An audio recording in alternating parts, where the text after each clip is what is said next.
Welcome to Rugby Borough Council's Planning Committee meeting. This Wednesday the 4th of December. I'm Councillor Tony Gillis, Chairman of this committee. The meeting is being web streamed to the public through the Council's YouTube channel. During the meeting, when asked to speak, please use the push to talk button and the microphone in front of you. This will allow the camera to pan in your general direction and everyone to hear you. Before we begin the formal agenda, I'm obliged to read out the following fire notice. There is no fire drill scheduled in the building this evening. If the fire alarm sounds, then please could I ask that you make your way out of the building, down the main staircase and out of the main doors of the Town Hall and congregate at the entrance to Caldicott Park. An officer of the council will give instructions on when it is safe to return to the building. Moving on to the agenda, the first item of business is to approve the minutes of the meeting held on the 9th of October. Another show of hands on that, please. Okay, well that's unanimous. Second item is apologies for absence. Do we have any apologies for absence? We have apologies from Councillor Lawrence and Councillor Maldis, with Councillor Garcia here as substitute for Councillor Lawrence. Thank you and welcome. Declarations of interest. To receive declarations of interest as defined by the Council's Code of Conduct for councillors. Non-pecuniary interests. Any pecuniary interests? Notice under Section 106 Local Government Finance Act 1992, non-payment of community charge or council tax. We're all okay on that, we're all innocent. Good.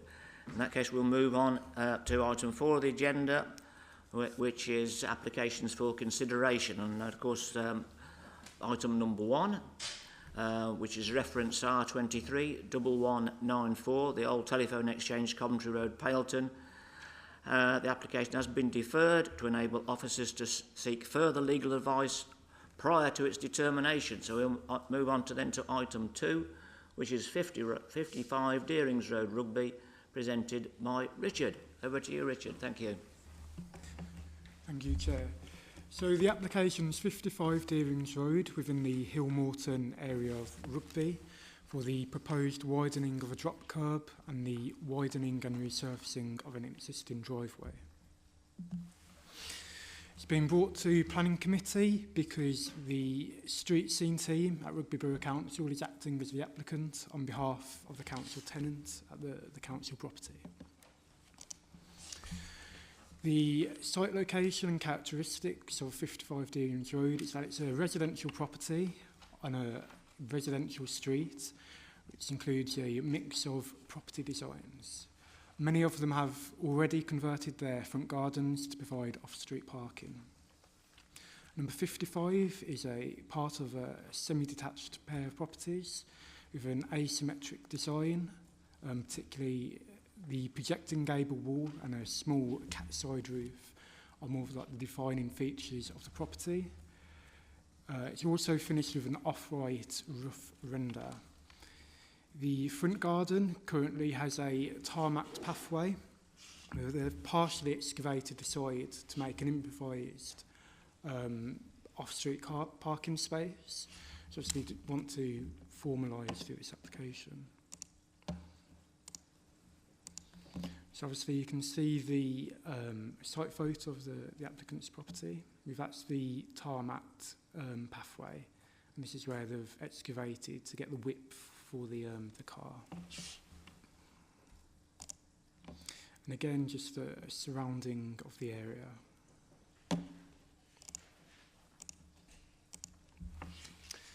Details of the proposal is that they're seeking to widen and resurface the recessed driveway with permeable tarmac, which will incorporate an ACO drainage channel just to help with drainage to prevent it onto the street. The soft landscaping will be partially levelled with edging installed to help prevent soil erosion onto the tarmac, helping the appearance to maintain tidy from any sort of, soil erosion.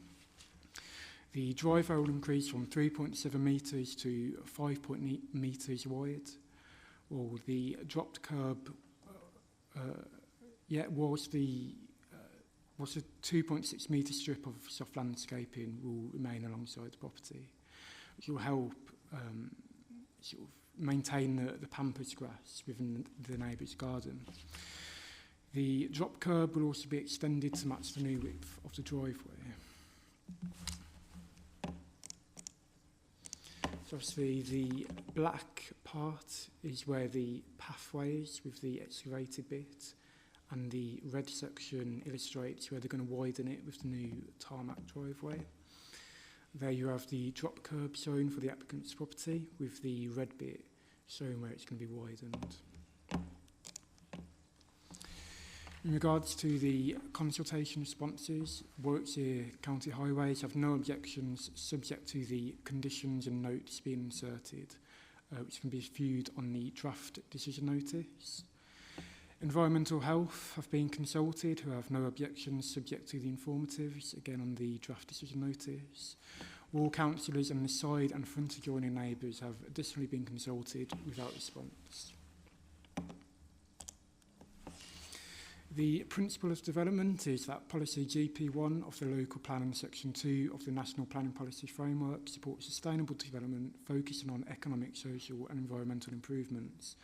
Paragraph 11 of the NPPF encourages aligning decisions with up-to-date with development plans, that's the local plan, unless other material planning considerations arise. Policy GP2 identifies Rugby Town as the main area of development, permitting proposals within existing boundaries if all of our material planning considerations are appropriately addressed. As the site falls within the boundaries of Rugby Town, the application complies with GP2 of the local plan. The character and design policy SDC1 of the local plan requires high quality, inclusive and sustainable design, encouraging development that aligns with the character of the area. The proposal would follow the pattern of development already established along the street, with the front gardens being paved for a number of properties, most of which would have been done through permitted development. Subsequently, the proposal, if permitted, would remain in character with the established patterns within the area.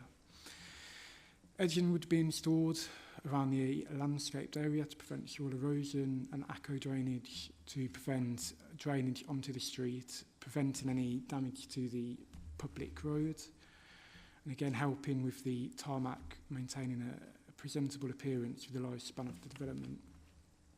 Drop curb would be widened, expanding what's already established at the site. Subsequently, it's considered to comply with policy SDC1 of the local plan. Regarding the impact on neighbouring community, policy SDC1 again ensures that living standards for existing and future residents are safeguarded. For number 53, the said elevated soft landscape of the pampas grass will remain unaffected, as the proposal would retain a 2.6 metre strip of raised soft landscaping. For property number 57, the shared drop curb would remain and be widened, which will help with access for off-street parking. It will help, obviously, manoeuvring between the two properties easier, preventing any potential disputes. Subsequently, it's considered to comply with policy SDC1 of the local plan. Highway safety and parking, section 9 of the MPPF and policy D2 of the local plan require developments to provide safe access and adequate parking facilities. The Warwickshire County Council Highways Department have reviewed the proposal and raised no objections subject to the conditions outlined within the draft decision notice, as well as the informatives. Subsequently, with the conditions, the application is considered to comply with section 9 of the MPPF and policy D2 of the local plan. Regarding any other matters, the Council has declared a climate emergency, pledging to take local action to contribute to national carbon neutrality targets, including recognising steps to reduce its cause and make plans to respond to its effects at a local level. Given the scale and description of the proposal, its impact on climate change would be minimum. As such, it would be unreasonable to require the applicant to implement any extensive mitigation measures typically associated with larger developments. Therefore, it's considered to comply with policy SDC4 of the local plan. And finally, planning balance and conclusion. Section 38, bracket 6 of the Planning and Compulsory Purchase Act 2004 and Section 70, bracket 2 of the Town and Country Planning Act 1990 requires that applications for planning permission must be dealt in accordance with the development plan unless material planning considerations indicate otherwise. The proposal is considered to enhance and respect the character of the surrounding area while safeguarding the amenities of the adjoining properties. As such, the application aligns with the MPPF and the local plan and is recommended for approval subject to the conditions informative on the draft decision notice. So the recommendation is that reference R240641 be approved subject to the conditions and informatives set out within the draft decision notice. That the Chief Officer for Growth and Investment be given delegated authority to make minor amendments to the conditions and informatives outlined within the draft decision notice. Thank you. Thank you for that, Richard. Any points of clarification? Councillor Sanderson. Thank you. Yeah, just a point of clarification. Usually where there's a drop curb or disabled parking space, it's usually the county council who deal with such matters. But I can understand, given the size and scale of the one proposed here, why it was being passed to us. Normally, where these are put in by the county council, should the resident leave in the future, they are removed very quickly. As this has been going to be granted permission by ourselves, does this mean it will become a permanent feature of the highway? Yeah, so because it's a C classified road, it would need planning permission in this case, but if it was D or below, it wouldn't need planning permission. It would only need the consent of the Highways Authority. And it is intended to be a permanent drop curb. Okay, any further points of clarification, or can we move on to a recommendation maybe? Yeah, thanks for that, Chair. Yeah, can I recommend for approval as listed in the report? Okay, well, I'll second that from the Chair. Any further comments on this one, or can we move to the vote? Okay, all those in favour then? Well, that's approved. Okay, unanimous. Thank you very much. Thanks very much, Richard. Thank you. Baptism of fire there, wasn't it? Yeah. Well done. Thank you. Right, we'll move on then to the next item, which is advance notice of site visits.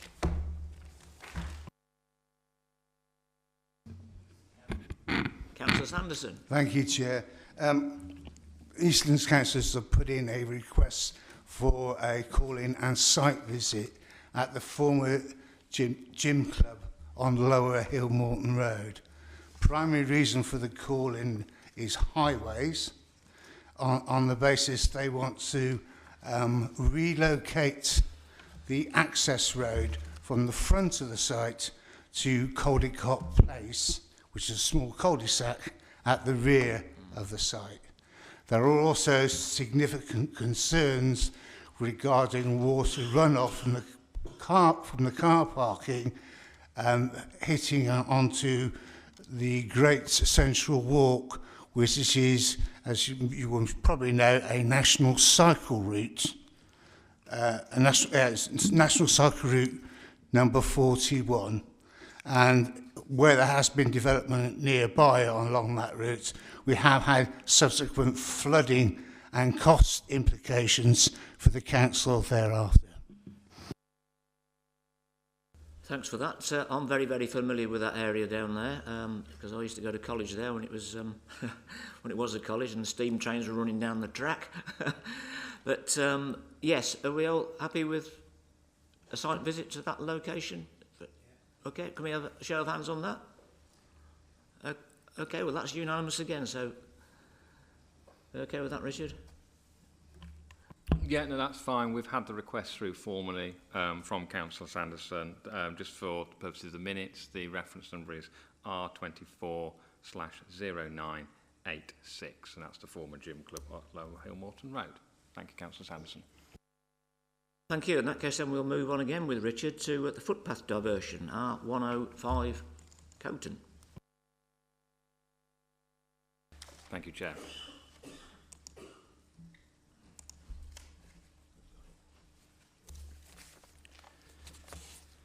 Okay, this is a confirmation of an order for the diversion of part of the footpath at land off Castlemound Way in Coton. The reference number is or the footpath reference is R105. The plans in front of you here show the approximate location of the section of footpath that is being diverted. This next plan shows you with the dark blue dotted line the existing footpath network in the location next to the existing employment buildings. So following the completion of a Section 106 legal agreement, full planning permission was granted in February 2023 for the erection of an industrial storage and distribution building with ancillary offices, gatehouse, car parking and HGV parking, plus landscaping and infrastructure on an existing allocated employment area at Coton Park East. So again, this plan here is showing the actual building, and this line here shows the existing footpath. However, what this particular plan shows here is that the ground level of where the new building is going is significantly lower than the existing employment buildings to the left-hand side. So the road that goes through obviously needs to be graded appropriately, and therefore the sides of the actual embankments that are created would then be too steep for a footpath just to cross at that point, which actually then is shown here is why the footpath snakes round. The dotted line is the proposed location of the new footpath, and a dark black line there is the actual existing footpath. So it actually sort of follows more of the contours of the land that are being created. So on the 25th of September this year, an order under the provisions of Section 257 of the Town and Country Planning Act was made and advertised. The effect of the order is to stop up part of the footpath and create a replacement footpath as just shown on the previous plans. No objections have been received, so the recommendation is to committee is therefore to ask for the public path order to be unopposed. Thank you, Chair. Thank you, Richard. Any comments? Just that, you know, those footpaths are normally used for exercise, so the footpath is going to be extended longer, so they get more exercise. There's quite a benefit there. Chair, I'll move the recommendation. I'm sure the many dog lovers in the area will appreciate it. Okay, any speakers on that? Well, I'll second it from the chair then. So all those in favour then, please show. That's another one unanimous. We're all on the same page, aren't we, at the moment? Right, we'll move on then to planning appeals.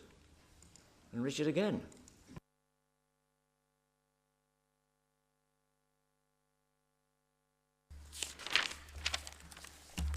Okay, looking at the appeals that are before members in the actual agenda.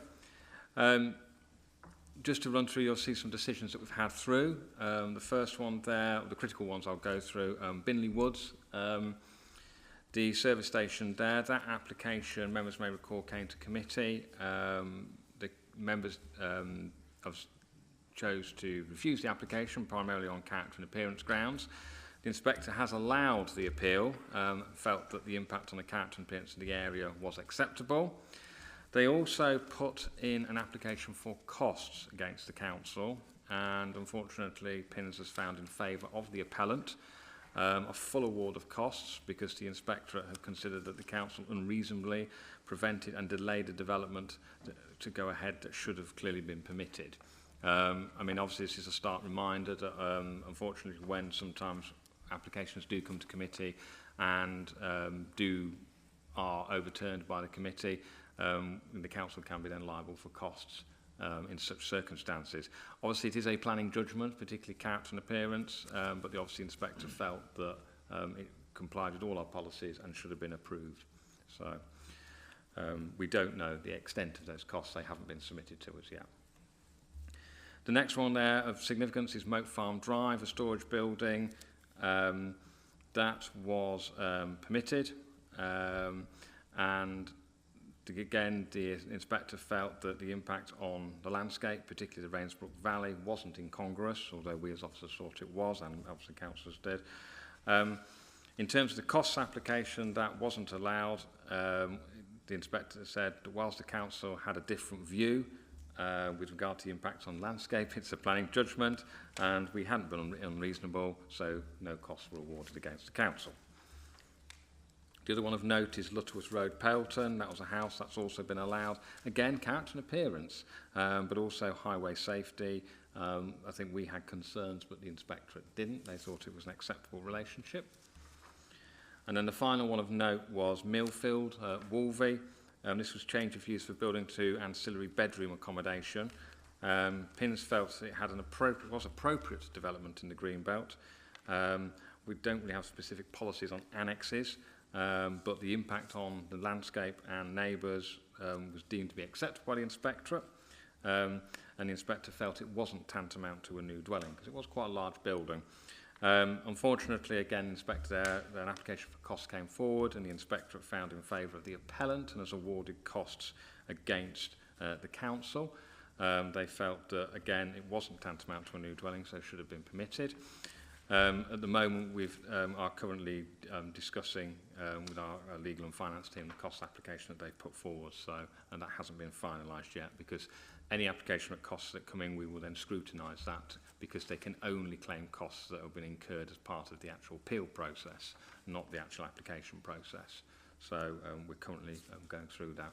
In connection with Appendix 2, we haven't had any new decisions yet.